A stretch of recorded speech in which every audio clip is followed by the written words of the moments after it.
जय हिंद स्टूडेंट। हम लोग पढ़ रहे थे 9th क्लास का फिजिक्स विज्ञान और मापन चैप्टर पहला। आज इसका आखिरी वीडियो है। अब इसमें चैप्टर तो हम चूंकि समाप्त कर चुके हैं, कुछ न्यूमेरिकल्स बचा हुआ है क्योंकि फिजिक्स न्यूमेरिकल पे चलता है। ठीक है, तो उस न्यूमेरिकल को आज आपको बता करके और इस चैप्टर को फाइनली आज खत्म करेंगे। और इसके बाद फिर आपके कमेंट के हिसाब से जैसा आपने कमेंट किया होगा, जैसा आपने जो चैप्टर बताया होगा उसके हिसाब से हम फिर शुरू करेंगे, वरना इसका दूसरा चैप्टर भी शुरू कर देंगे। ठीक है, क्योंकि आप ही स्टूडेंट की तरफ से डिमांड आया था फिजिक्स पढ़ाने का 9th क्लास का, तो उस डिमांड को हम पूरा कर रहे हैं।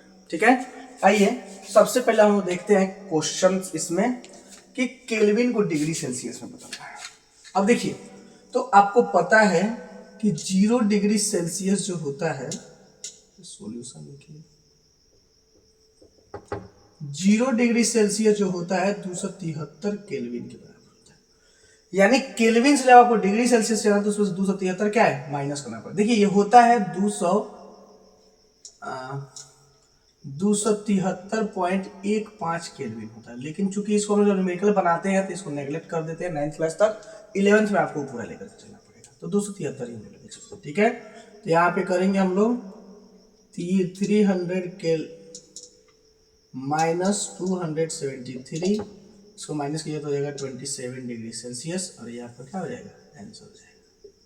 यानी जो भी आपको केल्विन से डिग्री सेल्सियस बदलना पड़ेगा, केल्विन से डिग्री सेल्सियस आना है तो इसके लिए आपको क्या करना पड़ेगा -273 करना पड़ेगा। ठीक है, यही जब आप डिग्री सेल्सियस से केल्विन में जा रहे हैं तो आपको +273 करना पड़ेगा। ठीक है, तो ये रहा हमारा कंसेप्ट। अब इसी का आप क्वेश्चन बनाइएगा। आइए दूसरा क्वेश्चन देखते हैं हम लोग। इस बार हम लोग को क्या है, डिग्री सेल्सियस दिया है, यानी डिग्री तो 25 डिग्री सेल्सियस दिया, तो 25 डिग्री सेल्सियस इक्वल टू क्या हो जाएगा 25, अब प्लस का 273 आपका क्या हो जाएगा, जब इसको बदलिएगा तो ये आपको केल्विन में बदल दिया जाएगा। ठीक है, 5 और 3 कितना हो जाएगा 8, 7 और 2 कितना हो जाएगा 9, ये हो जाएगा 2। ठीक है, तो ये हमारा क्या होगा 298 केल्विन हो जाएगा, और ये आपका क्या हो जाएगा आंसर हो जाएगा। ठीक है, यहाँ तक तो कोई दिक्कत नहीं है, बस कॉन्सेप्ट ये ध्यान रखना है कि केल्विन से आपको डिग्री सेल्सियस में जाना है 273 घटाना है, और डिग्री सेल्सियस से केल्विन में जाना है तो 273 को क्या है ऐड कर देना है, प्लस कर देना है उसको। ठीक है, अब देखिए एक और क्वेश्चन है हमारे पास कि लोहे के एक टुकड़े का आयतन 0.45 मीटर क्यूब है और इसका द्रव्यमान जो है 3510 किलो है, तो लोहे का घनत्व क्या होगा। तो सबसे पहले क्या दिया हुआ है ये लिखिए, तो ये दिया हुआ है हमको लोहे का आयतन, आयतन को भी से दिखाते हैं, भी बराबर क्या है हमारे पास 0.45 मीटर क्यूब। उसके बाद दिया है लोहे का द्रव्यमान, लोहे का द्रव्यमान, द्रव्यमान को मास बोलते हैं, एम से दिखाते हैं, तो ये क्या दिया हुआ आपका 3510 किलो दिया है। ठीक है, तो घनत्व का जो फॉर्मूला होता है, घनत्व बराबर जो होता है ये होता है आपका द्रव्यमान बटा आयतन, द्रव्यमान और बता का क्या हो जाएगा आयतन। कितना कम जगह में, कितना कम आयतन में कितना ज्यादा चीजें अट पा रही है, इसी को हम लोग क्या बोलते हैं घनत्व बोलते हैं। तो देखिए द्रव्यमान कितना है हमारे पास 3510 केजी में है, और आयतन जो है आपका 0.45 मीटर क्यूब में है। अब देखिए इसको क्या कीजिएगा, पॉइंट उड़ाइएगा तो यहाँ से क्या आपको 00 यहाँ पे बैठ जाएगा, ऐसे कर दीजिए ज़्यादा आसान रहेगा। अब चलिए इसको कटाइए, तो इसको 3 से कीजिएगा, 5 से पहले कर दीजिए तो 5 9 जा कटेगा, और यहाँ से अगर 5 से करते हैं आप तो 7, यहाँ बचेगा आपका क्या 0, फिर हो जाएगा 2 और 00 हो जाएगा। अब 9 से इसको कीजिएगा तो ये आपको कटेगा नहीं।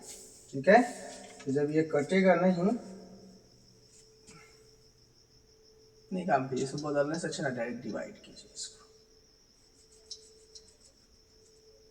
इसको लिख दीजिए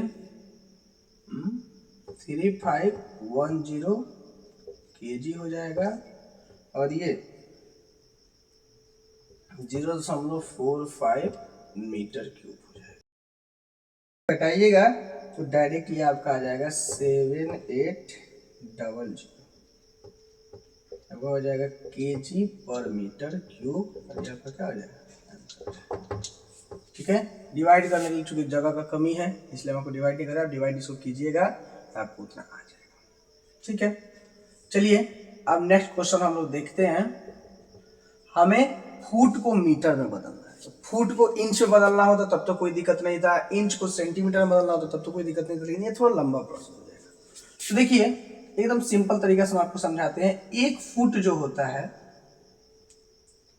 एक फुट ये जो बराबर होता है 12 इंच के बराबर होता है। एक फुट में 12 इंच, और एक इंच में जो होता है ये क्या होता है आपका 2.54 सेंटीमीटर होता है। तो फिर 12 इंच में कितना सेंटीमीटर जो हो जाएगा, तो 12 इंच जब कीजिएगा तो इसको 2.54 गुने 12 करना पड़ेगा। जब आप इसको गुना कीजिएगा 8 4 12 25 60 64 4 6 12 24 6 30.48 आपको आ जाएगा। ठीक है, तो ये क्या हो गया सेंटीमीटर हो गया, लेकिन हमको तो चाहिए मीटर में। तो सेंटीमीटर चूंकि 1 सेंटीमीटर बराबर 1/100 मीटर होता है। ठीक है, तो 30.48 सेंटीमीटर में क्या हो जाएगा 30.48 और बट्टा का 100 मीटर हो जाएगा। जब इसको आप डिवाइड कीजिएगा 2.0 शिफ्ट होगा तो इधर से हो जाएगा 0.3048 मीटर, और ये आपका क्या हो जाएगा आंसर हो जाएगा। ठीक है, तो ये रहा कुछ न्यूमेरिकल्स, फर्स्ट चैप्टर से इंपॉर्टेंट न्यूमेरिकल मैं आपको समझा दिए, नोट कर लीजिए जरा इसको। चलिए, आई होप आपको मेरा वीडियो पसंद आया हो। वीडियो पसंद आया तो वीडियो को लाइक करें, चैनल को सब्सक्राइब करें। आप हमारे साथ फेसबुक इंस्टाग्राम के माध्यम से जुड़ के अब आप जो चैप्टर पढ़ना चाहते हैं, जो टॉपिक पढ़ना चाहते हैं वो आप हमें भेज दीजिए। अगर आप हमें कुछ भेजते हैं तो हम आपको वो पढ़ाएंगे, अगर आप नहीं भेजते हैं तो फिर यही फिजिक्स ही हम क्या करेंगे कंटिन्यू करेंगे, एक चैप्टर और पढ़ेंगे। ठीक है, तो हमारे साथ बने रहिए, हमारे चैनल को सब्सक्राइब कीजिए, अपने दोस्तों के साथ शेयर कीजिए। तब तक के लिए जय हिंद।